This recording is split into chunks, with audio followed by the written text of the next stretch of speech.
본문 1절과 2절 말씀을 봉독하겠습니다. 1절, 2절 두 절을 함께 봉독합니다.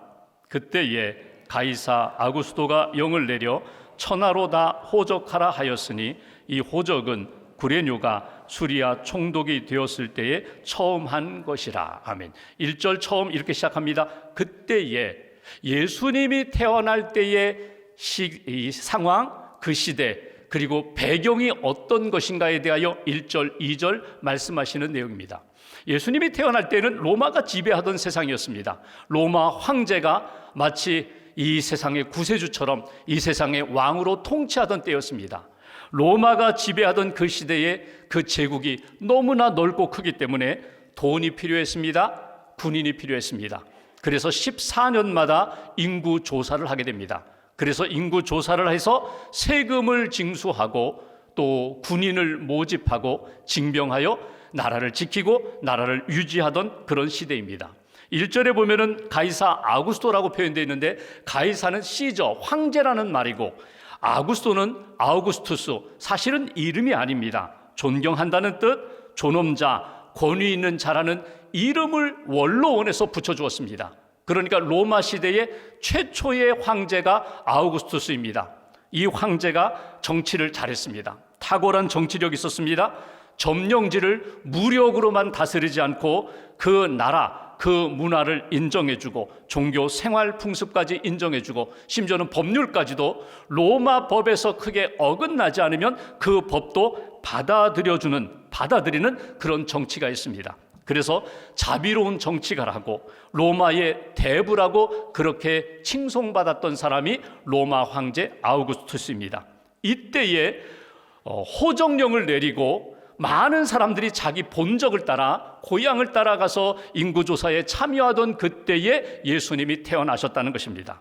여러분, 그때라는 말이 세상의 역사로 보면은 권력자가 정치력을 가지고 힘을 가지고 잘 다스려서 갈등이 없고 평화의 시대라고 그렇게 볼 수 있지만, 신앙적으로 본다면 영적으로 암울한 시대에, 말라기 이후에 400여 년 동안 하나님의 말씀이 들려지지 않았던 영적 암흑의 시대에 예수님을 이 땅에 보내주시는 구원의 역사를 펼쳐가는 하나님의 구원 역사가 시작되었다.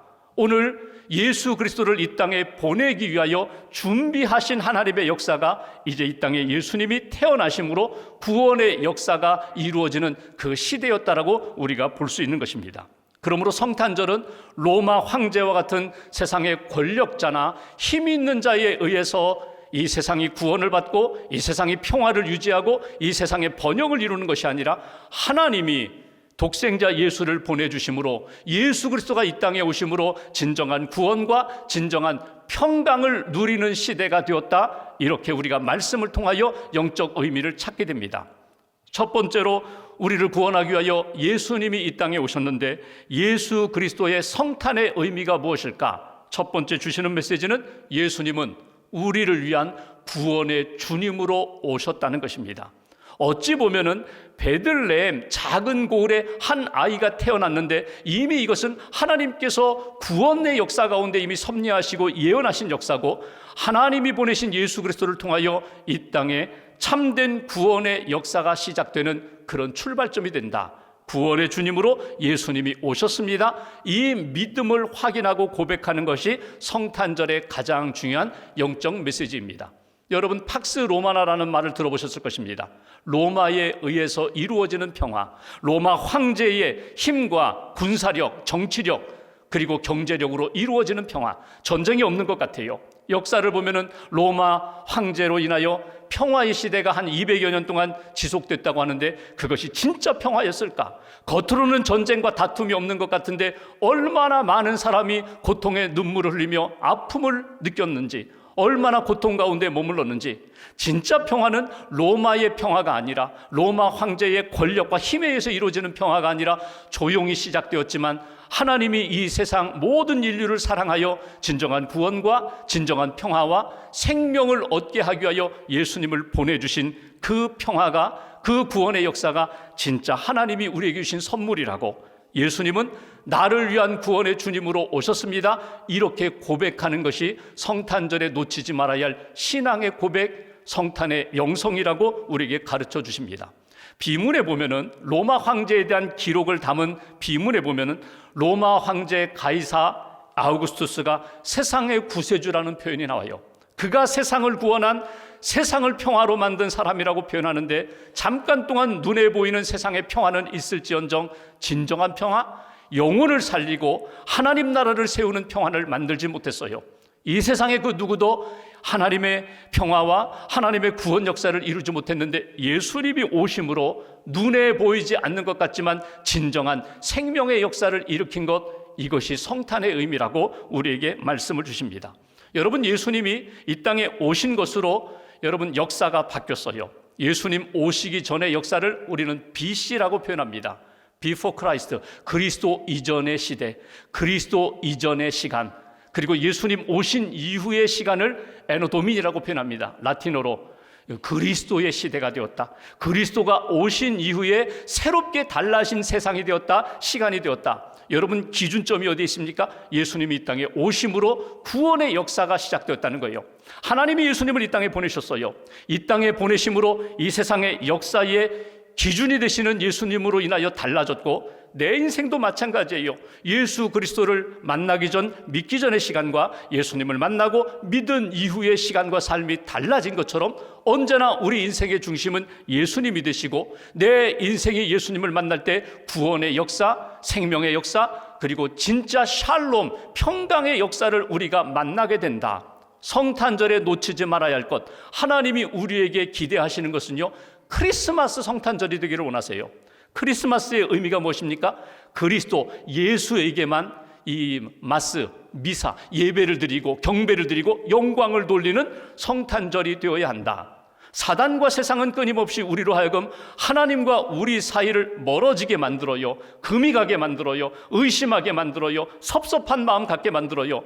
그런데 성령님은 끊임없이 우리로 하여금 예수 그리스도께 집중하고 하나님께 집중하게 만들어요. 나 외에 다른 신을 섬기지 말아라. 내 앞에 하나님만 보여야 돼. 하나님께만 집중해야 돼. 이것이 하나님을 믿는 백성들의, 성도들의 신앙의 모습인데, 하나님은 보이지 않고 세상만 보이고, 하나님의 은혜는 느껴지지 않고 세상의 즐거움과 세상의 것들만 가득하다면, 여러분, 하나님이 기뻐하시는 믿음의 길도 성탄의 삶도 살아갈 수가 없어요. 끊임없이 우리 눈에 하나님을 흐리게 만들고 예수 그리스도의 이 땅에 오심을 약화시키는 어둠의 영들을 물리치고 오직 하나님께 집중하고 성탄의 참된 의미와 믿음의 고백을 회복하는 저와 여러분들 되시기를 주님의 이름으로 기원합니다. 예수님이 나의 구세주가 되십니다. 나를 구원하기 위하여, 세상의 모든 죄인들을 구원하기 위하여 이 땅에 오셨다는 믿음의 고백으로 나아갈 때 우리에게 참된 은혜도 구원도 평강도 누리게 하신다는 거예요. 이사야 9장 6절에 보면은 이 땅에 오실 예수님에 대한 이사야 선지자의 예언의 말씀이 나와요. 6절 마지막에 보면은 예수님은 누구이신가? 예수님은 평강의 왕으로 이 땅에 오신 분이라고 분명히 밝힙니다. 예수님을 믿으면 이 성탄의 참된 의미를 깨닫고 예수 그리스도에 대한 믿음의 고백으로 나아갈 때 하나님이 우리에게 주시는 참된 평강으로 우리에게 채워주신다. 주님의 오심을 기뻐하고 감사하며 믿음의 고백이 회복되고 하나님이 주시는 참된 평강을 누리는 성탄절 되시기를 주님의 이름으로 축원합니다. 두 번째, 3절 이하의 말씀을 보실까요? 구원의 주님으로 이 땅에 오신 예수님, 어디에서 태어나셨을까? 3절 제가 봉독합니다. 모든 사람이 호적하러 각각 고향으로 돌아가매 4절 5절 함께 봉독합니다. 요셉도 다윗의 집 족속이므로 갈릴리 나사렛 동네에서 유대를 향하여 베들레헴이라 하는 다윗의 동네로 그 약혼한 마리아와 함께 호적하러 올라가니 마리아가 이미 잉태하였더라. 아멘. 지금 호정령에 따라서 로마 황제가 명령한 것에 따라서 고향으로 이제 인구 조사에 참여하기 위하여 호정령 따라서 호적하러 가요. 요셉과 마리아가 아직 결혼하지 않았는데 성령으로 잉태되어 점점 배가 불러옵니다. 임신한 몸 그 아내와 함께 요셉이 다윗의 후손이기 때문에 다윗의 고향 베들레헴으로 내려가는 거예요. 자기들이 살고 있는 북쪽 갈릴리 나사렛이라는 동네에서 남쪽 예루살렘 옆에 있는 베들레헴 다윗의 고향까지 140여 킬로, 4-5일을 걸어서 내려가는 거예요. 여러분, 이것은 로마 황제의 통치하에 있는 모든 사람들이 거부할 수 없는 그런 내용이에요. 명령에 따라야 돼요. 세상적인 눈으로 보면은 호정령에 따라서 움직이는 것 같은데, 신앙의 눈으로 바라보고 성경의 말씀으로 바라보면 이건 세상의 권력자에 의해서 움직이는 것이 아니라 하나님의 구원 계획 속에 담겨 있는 인도하심 따라 움직이는 거예요. 미가서 5장 2절에 보면은 이미 미가 선지자를 통하여 이 땅에 오실 메시아 구원자 예수는 어디에서 태어나시는가? 미가서 5장 2절, 베들레헴 에브라다야, 너는 유다 족속 중에 작을지라도 이스라엘을 다스릴 자가 네게서 나올 것이라. 구세주가 베들레헴, 아주 작은 그 마을에서 예수님이 구세주가 태어나신다고 이미 미가서 선지자를 통해서 말씀을 주셨어요. 그러니까 신앙적으로 본다면 어두운 영적 암흑기에 분명히 메시아를 보내주실 거야, 구세주를 보내주실 거야, 그리스도 예수를 보내주실 거야. 성경에 보니까 어디에서? 베들레헴에서 태어난다고 이미 구약의 미가 선지자를 통하여 말씀을 주셨으니 기대가 있어요. 소망이 있어요. 베들레헴을 주목하면서 기다리던 믿음의 경건한 사람이 있었다는 거예요. 그런 눈으로 바라본다면 베들레헴은 영적인 의미가 있어요. 여러분, 베들레헴의 뜻이 뭡니까? 벳은 집이고요, 레헴은 이건 떡입니다. 떡집이에요. 떡집이 베들레헴이에요. 신앙적인 의미로 본다면 떡을 먹게 하여 사람을 살리는 지역이 베들레헴이에요. 거기에서 누가 오셨다고요? 하나님이 독생자 예수님을 보내주시고 구원의 주님을 보내주셨다. 여러분, 이 베들레헴, 우리 인생의 떡집, 우리 인생에 예수 그리스도가 오신 그 베들레헴이 내 영적인 삶, 믿음의 삶에 중요하다는 거예요. 이 베들레헴에서 태어나신 예수 그리스도, 성탄의 의미가 무엇일까? 두 번째로, 예수님은 생명의 떡으로, 생명의 양식으로 우리를 먹이기 위하여, 살리기 위하여 이 땅에 오셨습니다. 이것이 두 번째 주시는 메시지예요. 그러니까 베들레헴에 오셨다는 것은 떡으로, 양식으로 사람을 살리기 위하여, 먹이기 위하여 예수님이 친히 오셨다는 것. 베들레헴 마국간, 여러분, 구유, 여러분, 이 짐승들이 먹는 밥통입니다. 그 밥통에 양식으로 이 땅에 오셨다, 그 의미예요.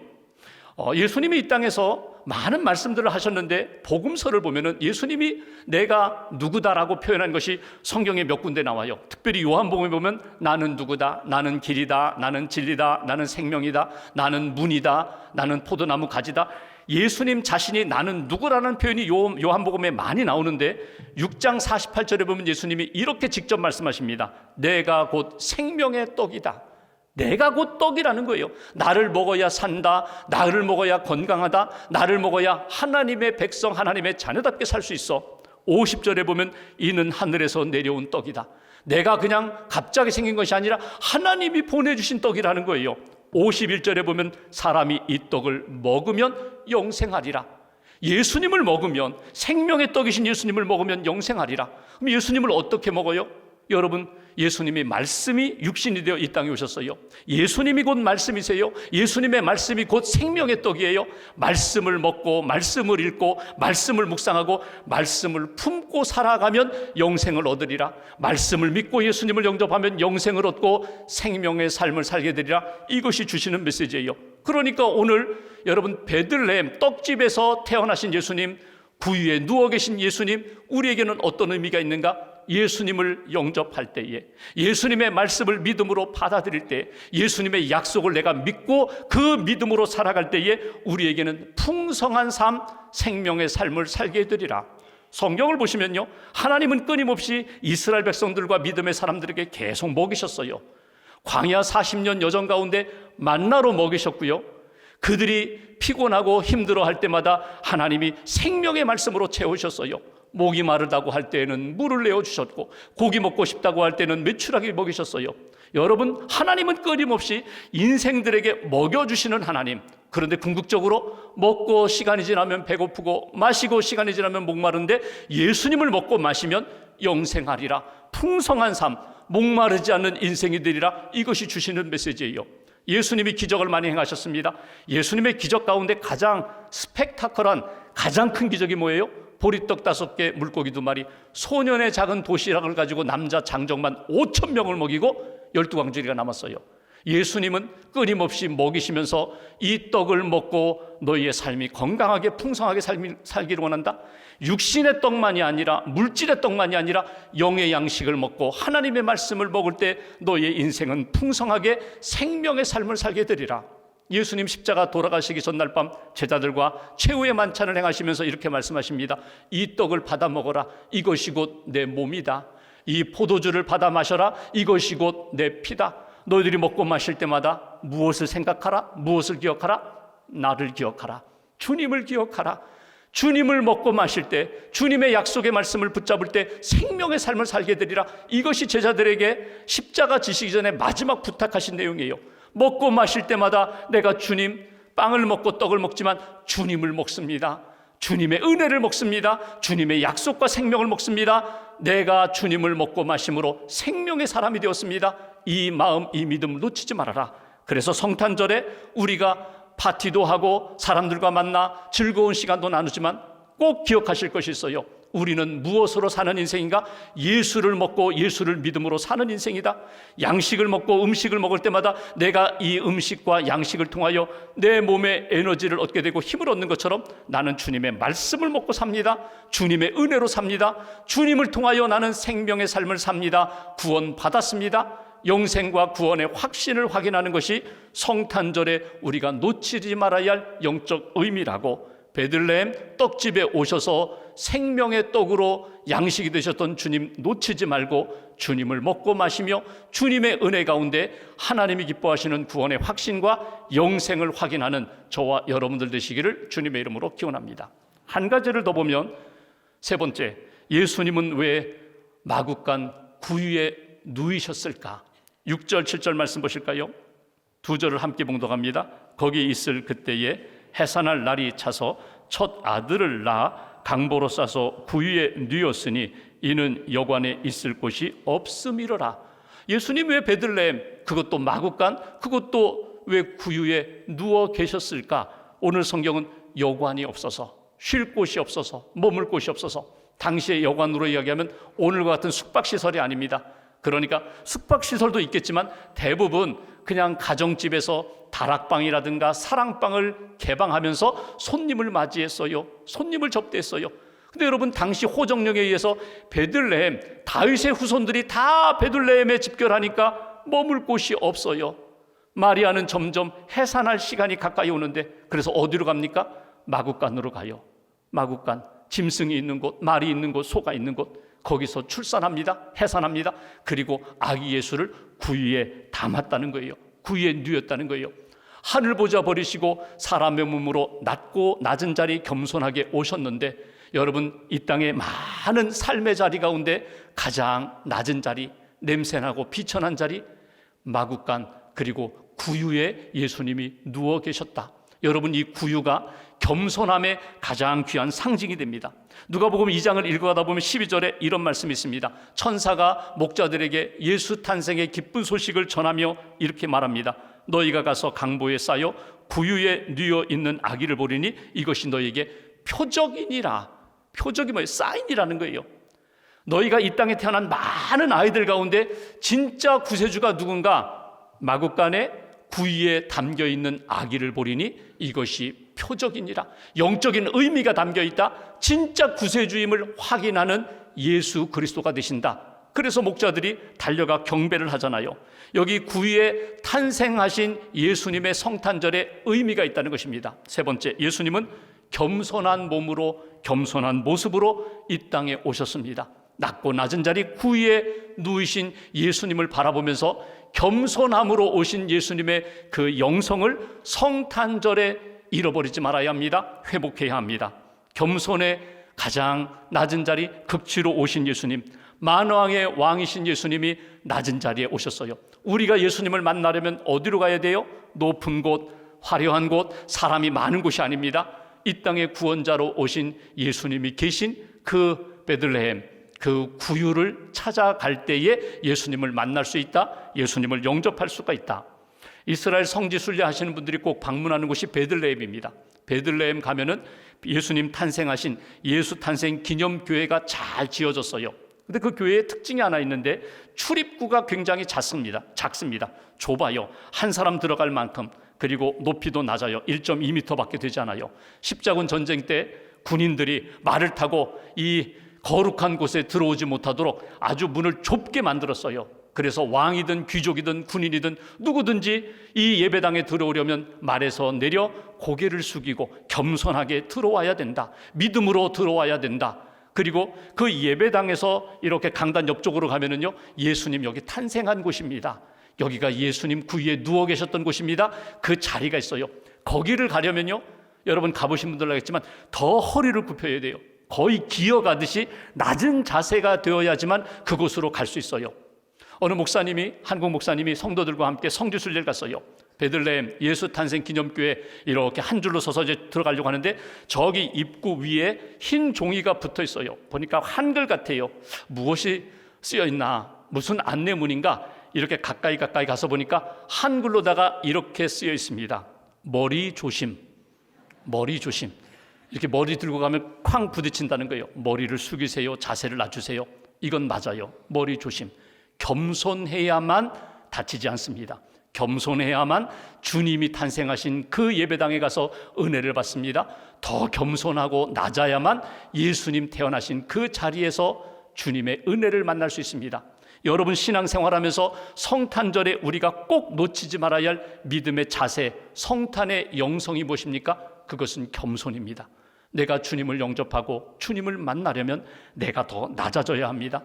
더 낮아져 겸손할 때에 주님을 만날 수 있고 주님의 은혜를 받을 수 있다. 오래전 캐나다 몬트리올의 한 초등학교에서 성탄을 앞두고 연극을 준비합니다. 연극 원하는 학생들을 이렇게 지원받습니다. 초등학교 4학년 랄프라는 학생이 자기도 연극에 참여하겠다고 지원했습니다. 그런데 이 아이는 선천적으로 말을 더듬고 생각이 민첩하지 못해 연극 배우로 이렇게 함께 하기가 어렵습니다. 근데 자기는 하고 싶다는 거예요. 선생님이 생각하다가 배려했어요. 그래, 너도 하자. 그리고 배역을 주는데 여관 주인 배역을 주었습니다. 대사는 딱 하나예요. 방이 없어요. 그 얘기만 하면 돼요. 방이 없어요. 2번, 3번 요셉과 마리아가 방이 있어요? 방이 없어요.